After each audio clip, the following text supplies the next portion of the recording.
Before we begin, don't forget to subscribe and tell me in the comments where you're watching from. I am Emily Harper, a 38-year-old housewife who used to work alongside my husband. My parents were doctors who ran a well-reputed clinic in our hometown. As an only child, I was showered with love. After graduating from the School of Pharmacy, I secured a job at a major pharmaceutical company. Although my parents were disappointed I didn't become a doctor, they respected my decision. 10 years ago, my mother unexpectedly died in an accident, leaving me and my father devastated. During those difficult times, Ryan, then my boyfriend, supported me. We met through a mutual friend, and 2 years after my mother's passing, Ryan proposed. Ryan was an ordinary salaryman in the food and beverage industry. Despite earning significantly more than him, I believed we could overcome any difficulty and be a happy couple. My father was overjoyed when I told him about our engagement. I've heard how Ryan supported you, Emily. Thank you so much. Please continue to take care of her, he said. Facing my father, Ryan stood straight and promised, I will make her happy. Standing next to Ryan, I was enveloped in feelings of happiness. The following week, we went to Ryan's family home to announce our marriage. His mother, with flashy makeup and divorced from Ryan's father, evaluated me rudely. Marriage, huh? You're Ryan's choice? Aren't you a bit plain for him? And she's older, right? Wouldn't a younger and prettier girl be better for you? Ryan quickly retorted. Mom, you know Apex Pharmaceuticals, right? Emily works there. Her father is a doctor and runs his own practice. I expected Ryan to praise my character, but instead he emphasized the financial advantages. Hearing this, his mother's expression changed to one of satisfaction. Oh, Ryan, you should have told me such important things earlier. That changes everything. I happily approve of the marriage. Nice to meet you, Emily. Thank you. After gaining approval for our marriage from Ryan's mother, Ryan was overjoyed. However, I couldn't shake off a sense of unease. Despite things going smoothly and our decision to get married, when we were about to register our marriage, my father, a doctor and real estate investor, gifted me an apartment in a luxury building in New York City. I told Ryan, Dad has given me this apartment as a wedding gift. It's our new home. Let's live here happily and peacefully together. Ryan smiled happily, and thus our married life began. However, after getting married, I realized something unsettling. Ryan, who had lived with his parents until then, was almost incapable of doing household chores. He couldn't cook, didn't know how to use the washing machine, and showed no interest in learning. He would leave his garbage scattered around, not bothering to throw it away. While I wanted to diligently share household responsibilities, Ryan's careless attitude increased my dissatisfaction. In the first year of marriage, I took on all the household responsibilities. Despite some complaints, given that we were still in the honeymoon phase, but with the exhaustion from work and struggling to keep up with chores, I reached my limit in our second year. Deciding to have a serious talk with Ryan about sharing household duties, I bravely expressed my dissatisfaction. To my dismay, Ryan responded without gratitude or reflection, saying, I'm tired from work too. You're much better at chores than I am, right? It's better if you do them since I'm not good at it. Dismissed just like that, Ryan hardly helped with the chores, and I continued to bear the brunt of our household responsibilities. But that wasn't the only problem. After marrying Ryan, I discovered his mother also had some peculiar ideas. Ryan wasn't very interested in seasonal events, so I decided to send a quality scarf and carnations to his mother for Mother's Day. Despite choosing a nice scarf from a department store, his mother called me sounding displeased. She criticized the scarf, saying it wasn't from a famous brand, and it was absurd to send such a no-name item. I tried to explain its quality, but she wouldn't listen, insisting she wanted items from a very famous luxury brand. Stunned, I reported this to Ryan when he returned home. But instead of empathizing, he said, What? It's just do as she said. Ryan didn't take my side, and from then on, we started giving her cash as she demanded. Moreover, by our 5th year of marriage, she began visiting our home frequently, always finding reasons to ask for money. Ryan, without any complaints, would always smile and give money to his mother. Even though I had a job, Ryan's income was limited and small, making our daily life just barely manageable. Desperation led me to dip into our savings to cut living expenses. Despite my frustrations, I knew Ryan cherished his mother, and she was an important person to me, having supported me during tough times. She's the mother of someone important to me. And with that thought, I endured. Now, in our 8th year of marriage, I continue to handle all the household chores and keep giving money to my mother-in-law. One day during this routine, my father, whom I hadn't seen in a while, unexpectedly called me. The story he shared during our rare meeting was shockingly unexpected. He revealed that he was suffering from terminal cancer, and treatment was no longer possible. Overwhelmed with shock, tears spilled from my eyes. My father gently stroked my head just as he did when I was a child, saying, "Emily, this is fate. Let's accept it quietly." I questioned, "Dad, why even you?" Thus my days became a juggling act of work, household duties, and now visits to my father's hospital. While work allowed some flexibility, managing the household was not easy. When I told Ryan I would be caring for my father, he showed no reaction or willingness to help. "Well, it's tough with your father's sudden condition. Please do your best," was the only thing Ryan said. He visited my father in the hospital only once. I was so preoccupied with my father's care that I had no time to spare for Ryan. If I had time to worry about Ryan, I wanted to prioritize my father. One day, as my father lay in his hospital bed, he suddenly asked me, "Emily, how is your marriage with Ryan going?" Caught off guard, I found myself thinking about Ryan's attitude at home and his mother's behavior. I couldn't answer properly. Seeing my hesitation, my father seemed to understand and spoke to me. "Emily, you don't have to endure. Think about your happiness. Don't worry, you won't have any hardships after I'm gone." I couldn't hold back my tears and wept, and my father silently and firmly held my hand. 3 months later, the inevitable moment arrived. My father passed away quietly. Engulfed in immense sorrow, I started arranging the funeral. Ryan, however, showed no interest in my grief and didn't help with any preparations. Despite this, I was too busy with the funeral arrangements to pay much attention to Ryan. Many friends and acquaintances attended my father's funeral, making it a heartfelt farewell. Even the indifferent Ryan and his mother attended. The day after the funeral, I received a call from a lawyer about my father's inheritance.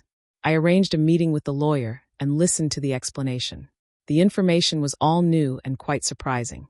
After deducting taxes like inheritance tax, my father's estate amounted to over $3 million.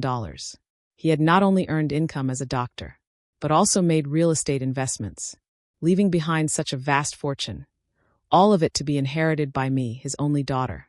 Wrapped in surprise and gratitude, yet trembling at the thought of handling such a huge amount of money, I proceeded with the inheritance process.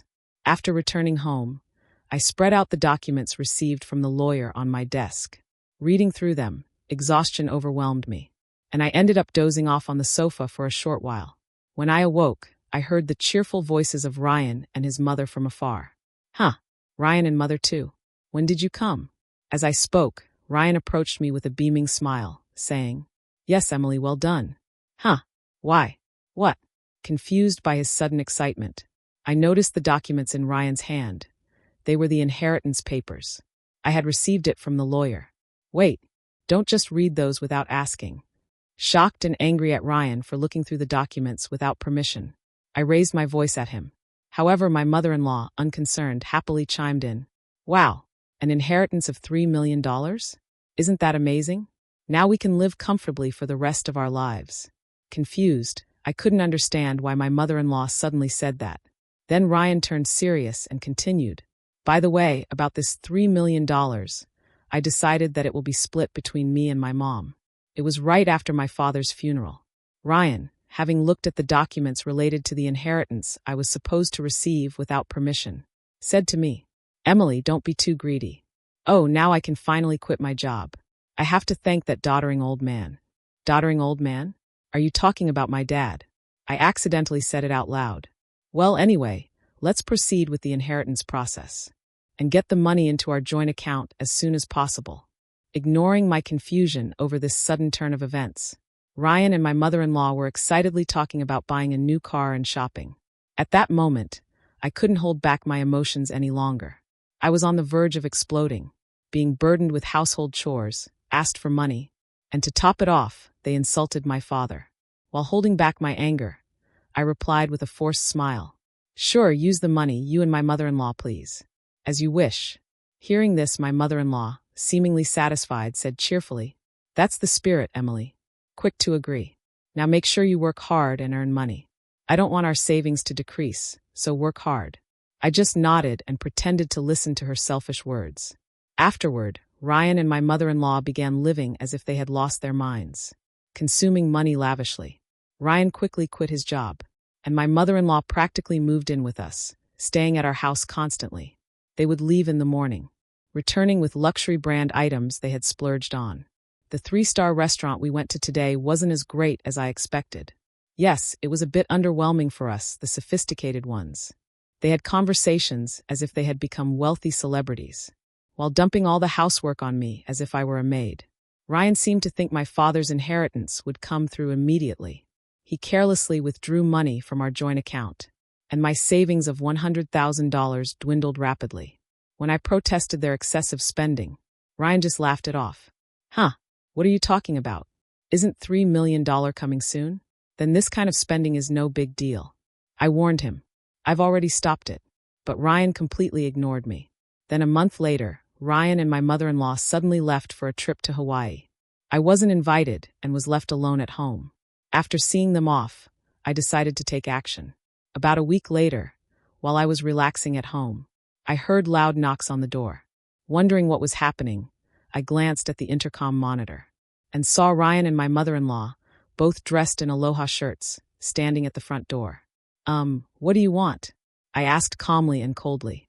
With anger, Ryan yelled, "What are you even talking about? Why won't the door open?" Seeing Ryan and my mother-in-law confused as to why the door wouldn't open, I confidently answered through the intercom, "Well, I changed the locks on the door, so of course it won't open." "What? Why? Let's talk over this calmly at the nearby cafe. Please go ahead. I'll join you shortly," I suggested. Ryan and his mother, after shouting in front of the entrance, seemingly realized it was futile and soon headed to the cafe. Once I confirmed they had left, I made my way to the cafe. Arriving there, I saw Ryan and his mother, who had arrived earlier, waiting in a state of fury. "Hey, what's this about? Did you change the locks? Hand over the new keys right now." "There's no need for me to give you the new keys. You both need to leave that house," I calmly told Ryan and his mother. Facing a visibly angry Ryan, I presented a piece of paper. It was a divorce petition I had already filled out. "Divorce? You're serious about divorcing me?" His mother was equally shocked and bewildered. "Emily, why has it come to this?" I spoke quietly to the two who were panicking and flustered. "By the way, you've been spending lavishly every day. Are you sure your finances are okay?" "What money? Of course it's fine," Ryan retorted vehemently, spitting as he spoke. "Your father's inheritance is coming, right? There should still be over $50,000 in our joint H account. Look, I'll show you right now. Here it is." Saying this, Ryan took out his smartphone and opened the banking app to check the account. At that moment, his expression changed abruptly. "What? What's this? Why is the money gone? It was there just the other day." Hearing Ryan's words, his mother also hurriedly looked at her phone. Her face showed confusion. I revealed the truth to them as they were panicking, not understanding the situation. "Of course it's gone. I'm divorcing you. So I moved that $50,000 to my account as part of the property division." "What? What do you mean?" Ryan's face turned to anger for a moment, but then he smirked as if remembering something. "Fine, I'll divorce you then. Transfer the inheritance you got from your dad right away. After all, property acquired during the marriage is split half and half in a divorce, right?" "Well, you might be misunderstanding something," I replied. "Why? Didn't you know the inheritance I received? Even though it was during our marriage, it doesn't count for property division." There was a moment of silence between us. Then Ryan's and his mother's expressions changed drastically. Perhaps they truly believed they would receive part of my inheritance. I was just astonished and could only sigh in disbelief. "No, that can't be true. That's impossible." Her face turned red with a mix of denial and anger. "Please check for yourself," I said mockingly. Ryan started frantically searching on his smartphone. "It says here, property inherited by one spouse from a parent is considered separate property. Therefore, it's not subject to division and can't be split between the spouses." "What? Seriously?" His mother too looked at the screen in shock. Then Ryan approached me, pleading desperately. "Emily, please don't divorce me. I have no savings and no job. How am I supposed to live if you divorce me? Faced with Ryan's whining, I spoke to him clearly and firmly. What are you talking about? Take responsibility for your actions. I will never forget how you both treated me. I'm divorcing you. I'll go to court if I have to. Intimidated by my fierce demeanor, which they had never seen before, Ryan and his mother shrank back in fear, whimpering softly. Leaving the two of them dejected, I walked out of the cafe. Later on, Ryan and I were able to go through the divorce proceedings without any issues. The $50,000 I had moved from our joint account was recognized as part of the marital property division. Eventually, I managed to get Ryan and his mother out of my house. Ryan, having already squandered the money from the property division, found himself penniless. Furthermore, he was overwhelmed with bills from the overseas trip and other expenses he had paid for with his credit card, quickly sinking into debt. Ryan and his mother had to take on even more debt to make these payments, and they now live in a rundown apartment, working tirelessly every day to pay off their debts. The stark contrast to their former lavish lifestyle has been a huge shock for them. On the other hand, I sold the condo I used to share with Ryan. I then moved into the apartment that used to belong to my father. I continued to work as before, but with the inheritance I received from my father, I am living a comfortable life financially. With gratitude to my late father in my heart, I want to start anew and cherish my life ahead. I aim to protect my happiness and spend my days peacefully. If your spouse and in-laws treated you like this after your parent passed away, would you forgive them or fight back exactly like I did? Let me know your answer in the comment box below.